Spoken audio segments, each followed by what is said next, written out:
কুমিল্লায় ১৩ বছর আগে দাফন করা এক কোরআনে হাফেজের লাশ এখনো অক্ষত থাকার মতো অলৌকিক ঘটনা ঘটেছে। জেলার মনোহরগঞ্জ উপজেলার মৈশাতুয়া ইউনিয়নের খানাতুয়া গ্রামে এই অলৌকিক ঘটনা ঘটে।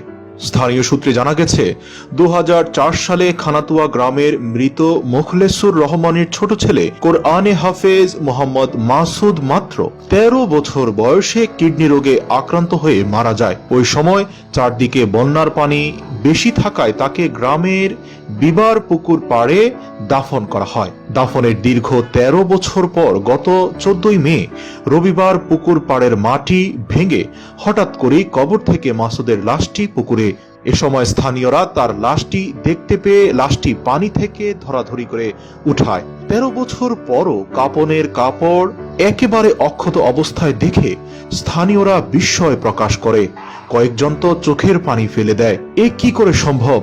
দীর্ঘ ১৩ বছর পরেও একটি লাশ অক্ষত অবস্থায় রয়েছে এবং তার কাফনের কাপড়ও চকচকে। পরে এলাকাবাসী তার পারিবারিক কবরস্থানে লাশটি পুনরায় দাফন করে। মোহাম্মদ মাসুদ ৫ ভাইয়ের মধ্যে সবার ছোট। এলাকাবাসীর কাছ থেকে জানা যায়, মাসুদ এই ছোট বয়সে অনেক মিষ্টভাষী এবং ভদ্র নম্র একটি ছেলে ছিল। সারাদিন কোরআন খতম নিয়ে ব্যস্ত থাকত আর ৫ ওয়াক্ত নামাজ পড়ত। যে কারো ক্ষতি হলে ছোট বয়সে দৌড়ে গিয়ে তার উপকার করার চেষ্টা করত।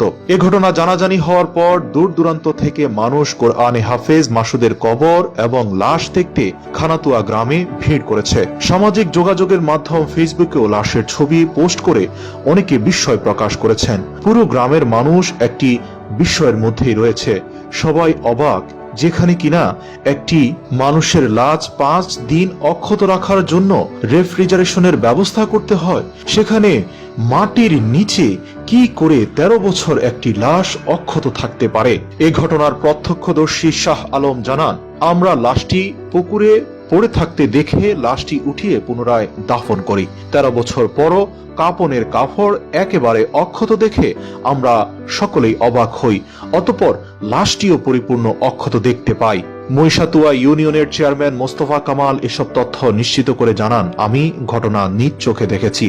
এটি সত্যি একটি অলৌকিক ঘটনা। সেখানে উপস্থিত একজন আলেমীদ্বীন বলেন, আসলে এটি অলৌকিক নয়। আল্লাহ রব্বুল আলামিনের ইবাদত বান্দিগিতে যারা মশগুল থাকে, যারা দুনিয়াবি কোনো ফিতনা ফাসাদ এবং কোনো প্রকার অন্যায় পাপাচারে লিপ্ত না থাকে, আল্লাহ রব্বুল আলামিন কিয়ামত পর্যন্ত তাদের লাশ অক্ষত রাখেন। এরকম অনেক ওলি আল্লাহর লাশও দীর্ঘ শত শত বছর পরেও অক্ষত অবস্থায় পাওয়া গিয়েছে। আল্লাহ রব্বুল আলামিন আমাদের দুনিয়া থেকে এমন ভাবে যাওয়ার তৌফিক দান করুন, যেন দুনিয়ার বুকে যতদিন আমাদের লাশ থাকে ততদিন যেন তা অক্ষতই থাকে। আমিন।